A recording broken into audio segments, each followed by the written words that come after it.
Hello, I'm Caleb Froedge, and you're listening to Verse by Verse. A few years ago, while finishing my basement, I ordered 2 custom barn doors, one for the bathroom entrance and one for the exit. At first glance, both doors looked great, but when I got them home and started installing them, I noticed that something was off. Something was wrong.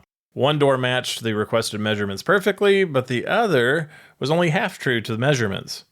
The measurements on that particular door, on the very far left side of the door, was correct, but to the very far right side of the door, it was about 2 inches short.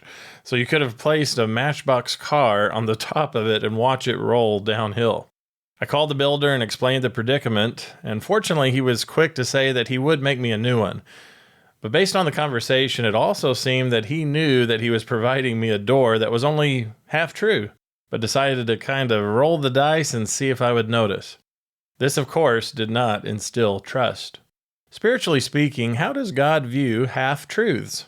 Statements or facts that are true to a certain degree, but upon closer examination, the measurement of that information is only partially correct. A half-truth can be very dangerous because it can be more difficult to see through that particular deception. It is a tactic that Satan has used from the very beginning in trying to deceive and encourage one to heed a lying spirit. How does God view this sort of approach?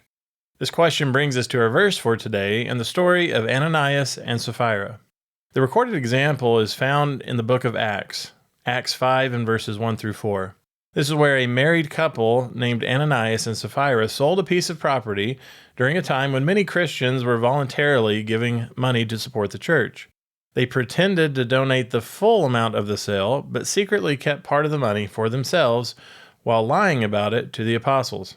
It says in Acts 5 and verses 1 through 4, "But a certain man named Ananias, with Sapphira his wife, sold a possession, and he kept back part of the proceeds, his wife also being aware of it, and brought a certain part and laid it at the apostles' feet. But Peter said, 'Ananias, why has Satan filled your heart to lie to the Holy Spirit and keep back part of the price of the land for yourself? While it remained, was it not your own? And after it was sold, was it not in your own control? Why have you conceived this thing in your heart? You have not lied to men, but to God.'" Why were Peter's words so strong? Why such a punitive response? Peter actually answers this question in his explanation.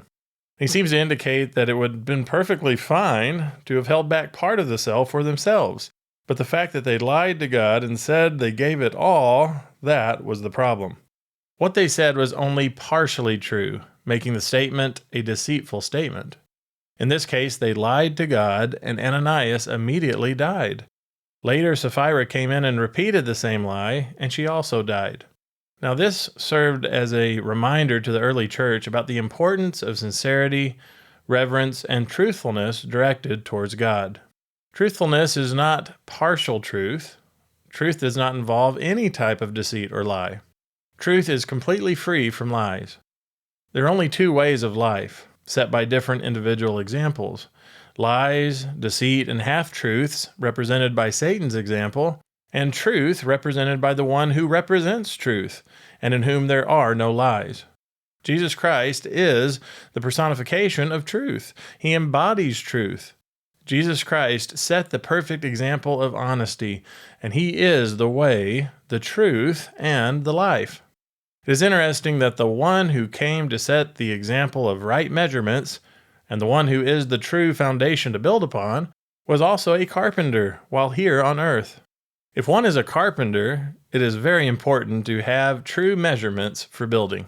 Spiritually speaking, Jesus Christ set the perfect example to follow. There is no deceit with the example that he set for us, and it is his example that we are to emulate.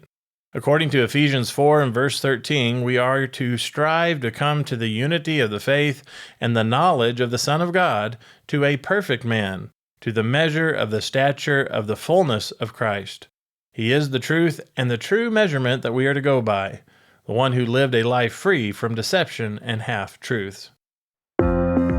If you've been enjoying Verse by Verse and want to help the show grow, here's what you can do to get the word out. Wherever you're listening, make sure to subscribe. If you're on a platform that accepts reviews and ratings, those can both make a big difference in helping other people find us. Verse by Verse is a Life, Hope, and Truth podcast. Check out the show notes to find more free content like videos, articles, and booklets in our Learning Center.